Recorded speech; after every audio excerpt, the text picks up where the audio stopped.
In the vast expanse of the cosmos, where stars twinkled like diamonds scattered across an endless velvet canvas, there existed a realm beyond human comprehension. The kingdom of Zaria, nestled within the Andromeda galaxy, was a breathtaking spectacle of crystalline structures that refracted light into cascading rainbows. Towering spires of living crystal pulsed with bioluminescent energy, creating an ever-changing dance of colors that painted the alien sky in hues unknown to Earth's spectrum. At the heart of this celestial wonder stood King Zaria, a majestic figure whose presence commanded both reverence and admiration. His form was tall and statuesque, his skin shimmering with iridescent scales that reflected the ambient light in mesmerizing patterns. Eyes like twin galaxies observed his kingdom with wisdom accumulated over centuries, while his voice resonated with the deep timbre of ancient mountains shifting beneath the Earth's crust. The people of Zaria revered their king not just for his regal bearing but for his unwavering dedication to preserving the delicate balance between technology and nature that defined their civilization. Yet among all the wonders of Zaria, none captured the imagination quite like Princess Lyria, the only heir to the throne. Her beauty transcended mere physical appearance, radiating from an inner light that seemed to harmonize with the very fabric of the universe. Her hair flowed like liquid starlight, constantly shifting between shades of silver and gold, while her eyes held galaxies within their depths, swirling nebulae and distant suns that seemed to tell stories older than time itself. Unlike other members of the royal family who maintained a certain aloofness befitting their station, Lyria possessed an insatiable curiosity about the universe beyond her home world. This curiosity often led her to the Royal Observatory, a magnificent structure perched on the highest peak of Zaria. Here, she would spend countless hours gazing through advanced telescopes at distant planets and civilizations, particularly fascinated by the blue-green orb known as Earth. Something about its vibrant ecosystems and diverse life forms captivated her imagination, though she couldn't quite articulate why. Perhaps it was the way its inhabitants seemed so different from everything she knew, yet shared fundamental desires and emotions that resonated deeply with her own experiences. The princess's fascination wasn't merely academic, it bordered on obsession. She spent hours studying Earth's cultures, languages, and most intriguingly, its culinary traditions. The concept of food preparation as both sustenance and art form fascinated her. Zarathans had long evolved beyond conventional eating habits, their bodies deriving nutrients directly from ambient cosmic energy. Yet images of Earth's markets, restaurants, and family dining tables stirred something primal within her. A hunger not of the body, but of the soul. As days turned into cycles, Lyria found herself increasingly restless. Despite her privileged position, despite the countless wonders available to her within the palace walls, she felt an inexplicable void growing within her chest. It wasn't loneliness exactly, nor boredom. It was more akin to standing on the shore of an ocean, knowing there were treasures hidden beneath its waves but being unable to dive deep enough to reach them. This feeling manifested physically too, in a peculiar sensation in her stomach that no amount of cosmic energy absorption could satisfy. One fateful evening, while examining detailed holographic projections of Earth street food vendors, Lyria experienced something unprecedented. A sudden, intense craving gripped her entire being. Not just a mental desire, but a physical yearning that made her whole body ache. She stumbled back from the observation deck, her normally graceful movements uncharacteristically jerky. The sensation was foreign yet compelling, like a melody she'd never heard before but somehow knew by heart. Summoning her personal attendants, she tried to explain what she was experiencing, but words failed her. How could she describe this strange new sensation to beings who had never known hunger? Her father, King Zaria, watched with growing concern as his daughter's condition worsened. The royal physicians ran countless tests, their advanced instruments detecting nothing physically wrong. Yet Lyria's distress was undeniable. She spent hours pacing the crystalline halls, her usually radiant form dimmed by whatever mysterious affliction had taken hold of her.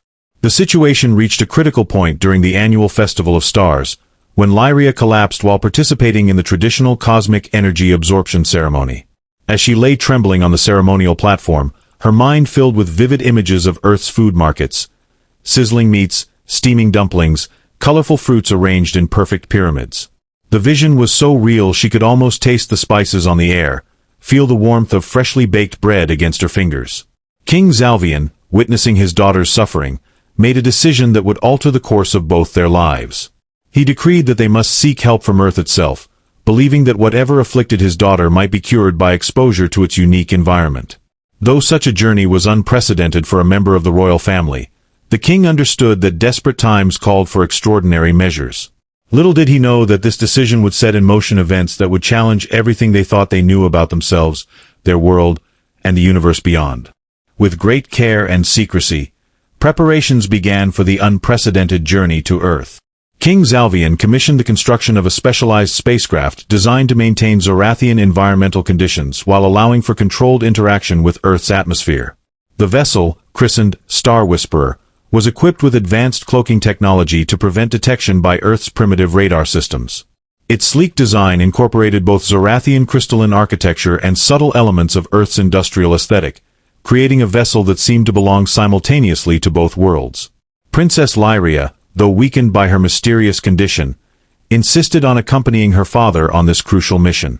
Special accommodations were made for her comfort, including a private chamber lined with crystalline panels that pulsed with soothing cosmic energies. However, as the launch date approached, she found herself spending less time in her quarters and more in the ship's observation deck, watching Earth grow larger through the viewport. Each rotation brought new details into focus: the swirling white clouds, the deep blue oceans, and the patchwork of green and brown landmasses that looked so different from the orderly geometric cities of Zarathia. Their destination was carefully chosen, a major metropolitan area known for its diverse culinary offerings. The king's advisors had selected a location where they could observe Earth's food culture without drawing attention. Through sophisticated surveillance systems, they monitored the city's bustling streets, noting the rhythm of daily life and the patterns of human interaction around food establishments. Lyria watched these scenes with rapt attention, her condition fluctuating in intensity as she witnessed people enjoying meals together, sharing laughter and conversation over plates of steaming food. The moment of truth came as their ship descended through Earth's atmosphere, its cloaking field bending light around the vessel. Lyria pressed her hands against the cool surface of the observation window, her breath fogging the transparent material, a phenomenon she found fascinating in its simplicity. Below them stretched a concrete jungle of towering buildings, neon signs, and endless streams of vehicles. The air smelled different here, carrying traces of exhaust fumes mixed with the tantalizing aromas of various cuisines wafting from street vendors' carts. Disguising themselves required careful consideration. While Zarathians could manipulate their appearance to some degree, complete concealment of their true nature proved challenging. They settled on a compromise, maintaining their basic humanoid form while adopting Earth-appropriate clothing and accessories. Lyria chose a simple yet elegant outfit that wouldn't draw undue attention, though she struggled with the concept of covering her naturally radiant skin with fabric. Her father, ever the diplomat, seamlessly transformed into the role of a distinguished business traveler, complete with a well-tailored suit and briefcase containing advanced scanning equipment disguised as mundane office supplies. Their first steps onto Earth's surface sent shockwaves through Lyria's senses. The ground felt solid and unyielding beneath her feet, unlike the gently pulsating floors of Zarathian architecture. Sounds assaulted her ears from every direction. Car horns blaring, people shouting, music thumping from unseen speakers. Most overwhelming of all was the smell, a complex tapestry of scents ranging from delicious to disturbing, each one triggering new responses within her. Her condition flared intensely, causing her to stumble against her father's supportive arm as they navigated the crowded streets. The marketplace they entered was a riot of colors and sounds, each stall offering a different sensory experience. Steam rose from vats of boiling noodles, mixing with the sharp tang of fresh herbs and the rich aroma of grilled meats. Lyria's eyes widened as she watched humans interact with the food vendors, haggling over prices, sampling small portions, exchanging smiles and jokes. These casual interactions seemed to carry deeper significance than mere commerce, hinting at social bonds and cultural rituals that transcended simple sustenance. Despite her fascination, Lyria's condition continued to worsen. Her body trembled with increasing frequency, and she found herself drawn to certain stalls like a magnet, unable to resist the pull of their offerings. Her father watched with growing concern as she reached out to touch a display of ripe fruits, withdrawing her hand quickly when the vendor gave her a curious look. The physical manifestation of her hunger was becoming impossible to hide. Beads of perspiration formed on her forehead, and her breathing grew shallow and rapid. Then, as if guided by some invisible force, her attention locked onto a particular stall. The vendor, a young human male with kind eyes and a warm smile, was arranging freshly baked pastries in his display case. The golden brown treats emitted a scent so intoxicating that Lyria nearly lost her footing. Her father moved to support her, but she waved him off, compelled to approach the stall on her own. The human noticed her interest and greeted her with a friendly nod, unaware of the cosmic significance of this moment. Unbeknownst to either of them, this chance encounter would set in motion a chain of events that would challenge the boundaries between their worlds and redefine their understanding of connection and belonging. The young human man, whose name tag read Ethan, possessed an aura of genuine kindness that transcended species barriers. His eyes, a warm hazel flecked with gold, met Lyria's with a mixture of curiosity and concern. Despite her attempts at maintaining a normal human facade, her ethereal beauty and subtle otherworldly mannerisms drew his attention like moths to a flame. Ethan, who had grown up helping his grandmother run her bakery, recognized the unmistakable signs of someone deeply affected by the power of food. The way Lyria's gaze lingered on the pastries, how her fingers twitched slightly as if yearning to touch them. Without fully understanding why, Ethan found himself drawn to assist this mysterious visitor. He carefully selected a selection of his best creations: flaky croissants, sugar-dusted donuts, and miniature fruit tarts, arranging them on a paper plate with practiced precision. His movements were deliberate yet gentle, aware that Lyria seemed to be experiencing something far more profound than simple hunger. As he handed her the plate, their fingers brushed briefly, sending an unexpected jolt through both of them. For Ethan, it was a spark of recognition, while for Lyria, it triggered a cascade of unfamiliar sensations that mingled with her existing condition. Lyria accepted the offered food with trembling hands, her normally composed demeanor cracking under the weight of her overwhelming need. The textures and temperatures of Earth's cuisine were entirely foreign to her. The slight warmth radiating from the pastries, the soft give of the dough beneath her fingers, the faint grease marks left on the paper plate. These physical sensations were both thrilling and terrifying, creating a paradoxical mix of desire and apprehension within her. Her father watched from a discreet distance, his expression torn between royal dignity and paternal concern. The moment of truth arrived as Lyria raised the first pastry to her lips. Time seemed to slow as she inhaled the rich aroma. Butter, yeast, and a hint of vanilla that spoke of generations of baking knowledge passed down through human families. Her hesitation was palpable. Despite her overwhelming craving, the act of consuming Earth's food represented a fundamental shift in her existence. She glanced at Ethan, who offered her an encouraging smile that somehow conveyed both understanding and patience. When she finally took her first bite, the reaction was immediate and profound. Flavors exploded across her palate in ways that defied her previous experiences with cosmic energy absorption. The buttery layers melted in her mouth, releasing bursts of sweetness and texture that seemed to resonate through every cell of her being. Her eyes widened in shock, then fluttered closed as she processed the overwhelming sensory input.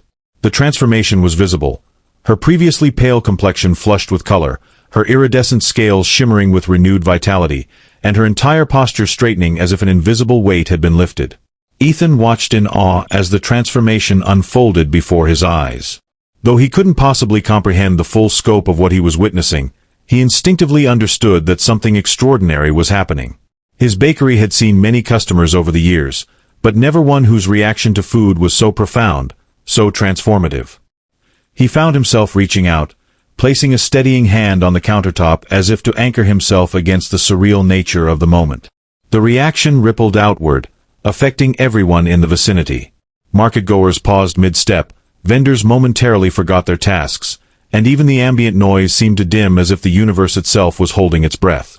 Lyria's transformation created a localized disturbance in the air, a subtle shimmering effect that caught the light in unusual ways, causing prismatic patterns to dance across nearby surfaces. Some passers-by rubbed their eyes, dismissing the phenomenon as a trick of the sunlight, while others simply stared, unable to articulate what they were witnessing.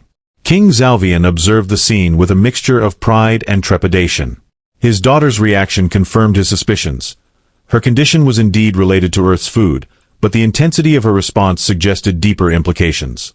The way her body seemed to harmonize with the pastries, absorbing not just their physical properties but their cultural and emotional significance, hinted at connections between their two species that went beyond mere biology. He noted how Ethan remained calm throughout the display, his natural empathy bridging the gap between human and alien in a way that no diplomatic treaty ever could. As Lyria continued to sample the various pastries, each bite seemed to unlock new aspects of her being. Her movements became more fluid, her expressions more animated, and her eyes, those galaxy-spanning orbs, shone with a newfound depth of emotion. The market around them slowly returned to its normal rhythm, but the change had already taken root. What began as a simple transaction had evolved into something far more significant, a bridge between worlds, built upon the universal language of food and the power of human compassion. The aftermath of Lyria's transformative experience created ripples that extended far beyond the confines of the bustling market. As she and Ethan exchanged tentative words, their communication transcended linguistic barriers through shared gestures and expressions. Ethan's simple questions about her preferences, whether she enjoyed sweeter or savory flavors, if she preferred warm or cold treats, opened doors to deeper understanding. Each response from Lyria, carefully modulated to maintain her human disguise, carried undertones of cosmic significance that only her father and perhaps Ethan's intuitive nature could grasp. King Zalvian watched this developing interaction with growing awareness of its implications. The ease with which Ethan accepted Lyria's unusual reactions, coupled with his natural ability to interpret her needs, suggested a compatibility between their species that went beyond mere biological requirements. The king observed how Ethan's hands moved with practiced grace as he prepared additional samples, his actions speaking volumes about human culture and values. Every gesture, from the way he wiped down his work surface to the methodical arrangement of pastries, told stories of tradition, family, and community that resonated deeply with Lyria's own royal heritage. Within Lyria herself, the changes were both subtle and profound. The initial physical transformation had stabilized into a new equilibrium. Her iridescent scales now pulsed with a rhythm that seemed to echo Earth's natural cycles, while her eyes retained a permanent sparkle of human warmth. More significantly, her perspective on leadership and cultural exchange had shifted dramatically. The simple act of sharing food had revealed vulnerabilities and strengths in equal measure, demonstrating that true power lay not in maintaining distance but in embracing meaningful connections. The market around them began to respond to this newfound harmony. Other vendors, initially wary of the strange visitors, started approaching with samples of their own wares. A spice merchant offered fragrant sachets, explaining their uses with animated gestures. A fruit seller presented a rainbow array of produce, inviting Lyria to touch and smell each variety.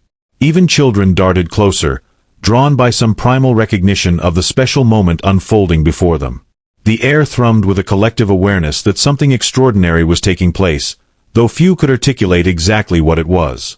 Ethan's role in this unfolding drama continued to evolve. His natural curiosity led him to ask questions that probed deeper than surface-level pleasantries. When Lyria hesitated before trying a particularly spicy sample, Ethan didn't push but instead shared stories of his own first encounters with strong flavors. This vulnerability created a safe space for Lyria to express her own uncertainties, leading to moments of genuine connection that transcended their apparent differences. Their laughter over a particularly messy attempt at eating a cream-filled pastry created a bond that neither cosmic diplomacy nor royal decree could have manufactured. Meanwhile, King Zalvian's diplomatic instincts kicked into high gear. He recognized that this spontaneous cultural exchange represented an unprecedented opportunity for interstellar relations. The way Earth's merchants responded to Lyria's genuine appreciation for their crafts demonstrated humanity's capacity for acceptance and adaptation. Each interaction added another layer to the complex tapestry of possibilities unfolding before them. Potential trade agreements, cultural exchanges, and perhaps even deeper alliances that could reshape the galactic political landscape. As the afternoon sun began its descent, casting long shadows across the market square, the gathering crowd took on an almost ceremonial quality. People moved with purpose yet maintained respectful distances, creating a natural amphitheater around Ethan's stall. The rhythmic sounds of commerce and conversation created a backdrop that enhanced rather than distracted from the central drama. Lyria, emboldened by her experiences and supported by Ethan's steady presence, found herself engaging more openly with the assembled humans. Her responses, though still carefully measured, carried authentic emotion that resonated with those around her. The convergence of these elements, Lyria's transformation, Ethan's compassionate guidance, the market's organic response, and the king's diplomatic observations, created a perfect storm of possibility. Each participant, whether aware of it or not, contributed to a greater narrative that challenged preconceived notions about species boundaries and cultural superiority. The simple act of sharing food had become a catalyst for something far more profound, setting the stage for revelations that would test the limits of understanding and acceptance for all involved. In the quiet moments that followed, as twilight painted the market in shades of indigo and gold, Subtle transformations continued to unfold beneath the surface of seemingly ordinary interactions. Lyria discovered that her newfound connection to Earth's cuisine had awakened latent abilities within her. The capacity to perceive the emotional resonance embedded in each dish, to taste not just flavors but memories and dreams. A humble bowl of noodle soup revealed stories of immigrant families adapting to new lands, while a slice of dense chocolate cake whispered of celebrations and comfort during difficult times. These insights weren't merely intellectual. They coursed through her being like electrical currents, rewiring her understanding of cultural exchange and emotional connection. Ethan, meanwhile, found himself experiencing his own form of transformation. His hands, accustomed to the familiar rhythms of baking, began to move with heightened awareness. Each fold of dough, each sprinkle of sugar, carried new significance as he watched Lyria's reactions. The way her eyes sparkled at certain combinations, how her fingers traced patterns in spilled flour. These small details spoke to a deeper understanding of food's power to bridge worlds. His grandmother's old recipes suddenly seemed like ancient texts waiting to be deciphered, each ingredient a potential key to unlocking mysteries far beyond his initial comprehension. The market itself seemed to breathe differently in their presence.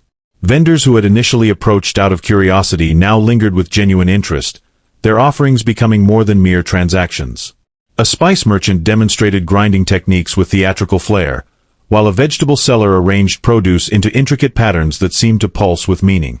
Children gathered bouquets of herbs, presenting them to Lyria with solemn faces that broke into grins at her appreciative responses. The air vibrated with an unspoken understanding that something unprecedented was occurring, though none could articulate exactly what.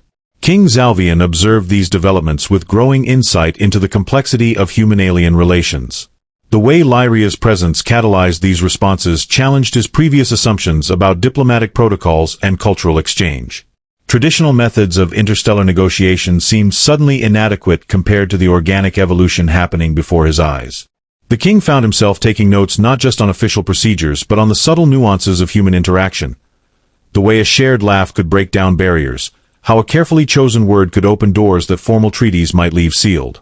As night fell completely, illuminating the market with strings of colored lights, the gathering took on an almost sacred quality. Lyria, feeling stronger and more connected than ever before, began to experiment with combining flavors under Ethan's guidance. Each successful creation seemed to resonate through the crowd, creating waves of approval and encouragement. The line between performer and audience blurred as participants joined in, suggesting combinations and sharing personal stories associated with different foods. What had begun as a simple act of satisfying hunger had evolved into a symphony of cultural exchange, with each element contributing to a greater harmony. Ethan's bakery became the epicenter of this transformation, its modest space expanding in significance far beyond its physical dimensions. The countertops, once merely functional surfaces, now served as stages for culinary diplomacy. Mixing bowls became vessels of shared experience, measuring cups tools of mutual understanding. Even the cash register's mechanical clicks seemed to mark time in a new rhythm, one that acknowledged commerce but prioritized connection. His regular customers, sensing the shift, adjusted their behavior accordingly, speaking softer, moving gentler, participating in something they couldn't fully explain but instinctively understood was important. Through it all, Lyria's condition continued to evolve in unexpected ways. The initial physical hunger had transformed into a deeper craving, not just for Earth's food but for the stories and emotions it carried. She found herself able to identify not just ingredients but the hands that had prepared them, the circumstances surrounding their creation, the hopes and fears of those who had touched them along the way. This heightened perception created a feedback loop, enhancing her ability to connect with those around her while simultaneously making her more vulnerable to their emotions and experiences. The king's diplomatic mind worked overtime processing these developments. He recognized that this spontaneous cultural fusion represented a new paradigm in interstellar relations, one that valued lived experience over formal agreements, that prioritized emotional intelligence alongside strategic considerations. The way Lyria's presence had transformed a simple market visit into a profound cultural exchange suggested possibilities for future interactions that went far beyond traditional diplomatic channels. Each shared meal, each exchanged recipe, each moment of mutual understanding added another thread to the complex tapestry of possibility unfolding before them. As the evening progressed, the market's transformation became increasingly evident. Regular patrons found themselves participating in this grand experiment, contributing their own stories and traditions to the growing repository of shared experience. A group of elderly women shared tales of wartime rationing and creative substitutions, while young couples recounted their first dates over specific dishes. Street performers adapted their routines to incorporate food-related themes, and even the local authorities seemed to relax their usual vigilance, recognizing the special nature of the gathering. The entire ecosystem of the market had shifted, responding to the presence of visitors from another world in ways that defied conventional understanding of human behavior. In the midst of this evolving tableau, Lyria and Ethan's connection deepened through shared discoveries and mutual learning. Their collaboration produced combinations that surprised even seasoned chefs. Pairings that shouldn't have worked yet somehow achieved perfect harmony. These successes created ripples of excitement through the crowd, each triumph reinforcing the idea that cross-cultural exchange could yield results far greater than the sum of their parts. The market's energy fed back into their experimentation, creating a virtuous cycle of innovation and appreciation that threatened to rewrite established rules about what was possible in both culinary arts and interspecies relations. The night wore on, but fatigue seemed to have abandoned the participants. Energy levels remained high, sustained by the constant flow of new ideas and shared experiences. King Zalvian watched as his daughter's transformation continued to unfold, her very essence seeming to merge with the market's atmosphere. The lines between observer and participant, between guest and host, between alien and human, blurred into insignificance. What remained was a pure form of connection, forged through the universal language of food and nurtured by the willingness of all present to embrace the unknown. As midnight approached, the market's transformation reached a critical threshold. The air seemed charged with possibility, each interaction creating new pathways of understanding between worlds. Lyria, now fully integrated into the rhythm of Earth's culinary culture, found herself facing decisions that would shape not just her future but potentially the fate of interstellar relations. The choices before her were complex, balancing her royal duties with newfound connections, reconciling her alien nature with human experiences, and determining how to share this profound discovery with her people without losing its authenticity. Ethan, too, stood at a crossroads. His bakery had become more than just a business. It was now a nexus point between worlds. The responsibility of maintaining this bridge weighed heavily on his shoulders, yet he felt an undeniable calling to continue exploring the possibilities it presented. Customers who had once come solely for his pastries now lingered for the stories they carried, transforming his shop into a cultural exchange center that defied easy categorization. Each morning brought new challenges. How to preserve the magic of recent events while maintaining the practical aspects of running a business. How to honor the trust placed in him by visitors from another world while staying true to his roots. King Zalvian grappled with diplomatic implications that extended far beyond his initial mission parameters. The success of this unplanned cultural exchange forced him to reconsider long-held assumptions about Zorathian superiority and the nature of progress. The way Earth's simpler technologies and social structures had facilitated such profound connections challenged his species' reliance on advanced science as the primary measure of civilization. Each report he mentally composed for the Royal Council grew more complex, requiring careful navigation of political sensitivities while conveying the importance of these developments. The market community faced its own set of transformations. Regular vendors found their perspectives broadened by the ongoing interstellar dialogue, incorporating new techniques and ideas into their traditional practices. Some embraced these changes enthusiastically, while others struggled to reconcile their established ways with the influx of alien influence. The market's character evolved daily, reflecting the tension between preserving cultural heritage and embracing innovative possibilities. This dynamic created opportunities for growth, but also sparked debates about authenticity and identity that resonated through the entire neighborhood. Lyria's personal evolution accelerated as she continued to explore Earth's culinary landscape. Each new experience added layers to her understanding of human culture, revealing complexities that textbooks and holographic studies had never captured. The emotional resonance of food memories, the social rituals surrounding meals, and the deep connections between taste and identity challenged her preconceptions about what constituted advanced civilization. Her royal training collided with these revelations, forcing her to question fundamental aspects of Zorathian society and her role within it. The ripple effects extended to Zorathia itself, where news of the princess's condition and subsequent recovery began to circulate through diplomatic channels. Scientists scrambled to understand the implications of her transformation, while philosophers debated the meaning of cross-species adaptation. The royal court buzzed with speculation about the future of Zorathian human relations, with factions forming around different interpretations of recent events. Traditionalists warned of contamination by primitive influences, while progressives saw opportunities for cultural enrichment and technological synergy. Ethan's personal life underwent significant changes as well. His relationships with family and friends evolved as he attempted to share his experiences without violating the trust placed in him. Simple conversations about his day at work became minefields of implication, requiring careful navigation of what could and couldn't be shared. His grandmother's old recipes took on new significance, each one potentially holding keys to further breakthroughs in interspecies understanding. The pressure to maintain this delicate balance between worlds tested his resolve daily, forcing him to develop diplomatic skills that rivaled those of any royal ambassador. The market's transformation into a de facto embassy of sorts created logistical challenges that tested the ingenuity of all involved. Security concerns emerged as interested parties from various Earth governments began to take notice of the unusual activity. Balancing transparency with discretion became paramount, especially as media outlets started sniffing around for stories about the mysterious visitors who had revolutionized local cuisine. Each day brought new complications, from managing increased foot traffic to handling requests for interviews and demonstrations that could jeopardize the fragile equilibrium they had established. Most profoundly, the very nature of hunger and sustenance underwent redefinition. For Lyria, the concept had expanded from physical necessity to encompass emotional and cultural nourishment. Her experiences demonstrated that true fulfillment came not from perfect efficiency or technological advancement, but from the messy, beautiful complexity of shared human experience. This realization posed existential questions about Zorathian evolution. Had their species sacrificed too much in pursuit of cosmic perfection? Could they learn to embrace imperfection as a source of strength rather than weakness? As dawn approached, painting the sky with hues that echoed both Earth's natural beauty and Zorathia's crystalline splendor, the participants in this grand experiment found themselves united by a shared sense of purpose. The challenges ahead were daunting, yet the potential rewards, a deeper understanding of what it meant to be truly alive, regardless of species, seemed worth any risk.